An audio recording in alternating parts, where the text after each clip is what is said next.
येडे गांडूळ आहेस काय? काय ते छक्क्याकडे टाळ्या वाजवतंय, कुचक्या तोंडाचे, तुझी काशी कर. अगाय आहे, काय ही भाषा रुचिताची? ह्या नॅशनल टेलिव्हिजनवरती रुचिताची ही असली भाषा आहे, म्हणजे प्रत्येक कंटेस्टंटला ती अशा भाषेत बोलताना दिसते. आता इथे बाथरूम एरियामध्ये तर अनुश्री आणि म्हणजे हे टोळीच्या गँगचे मेंबर आहेत, अनुश्री आणि रुचिता, आणि या दोघींमध्ये भांडण लागलेलं आहे. आता फक्त विशाल राहिलेला आहे. अनुश्रीला तर 99 मतं माझ्याकडून की तिनं रुचितासोबत भांडण केलेलं आहे.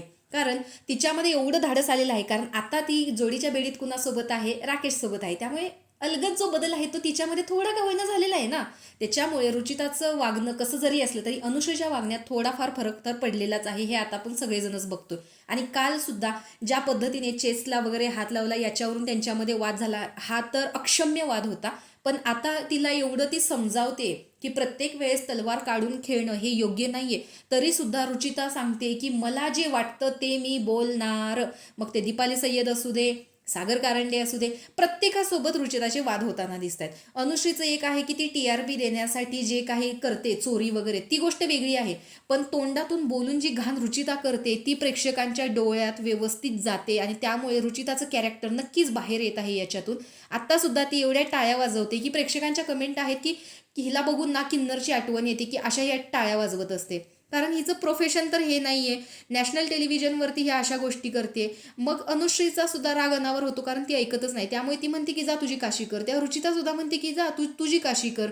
कारण प्रत्येक वेळेस तलवार काढून खेळणं हे योग्य नाहीये. कुठेतरी मेंटॅलिटीचा पण एक गेम असतो, फिजिकली गेम असतो. आणि अशा गोष्टीमध्ये प्रत्येक वेळेस आरेरावी करणं, पुढच्याला घालून पाडून बोलून तोच टास्क कंप्लीट करणं, या गोष्टी खूप चुकीच्या आहेत. आणि इथे त्यांना समजवायला सागर कारंडे देखील आहे, जो की मगाशी तन्वीसोबत भांडताना आपण प्रोमोमध्ये पाहिलं.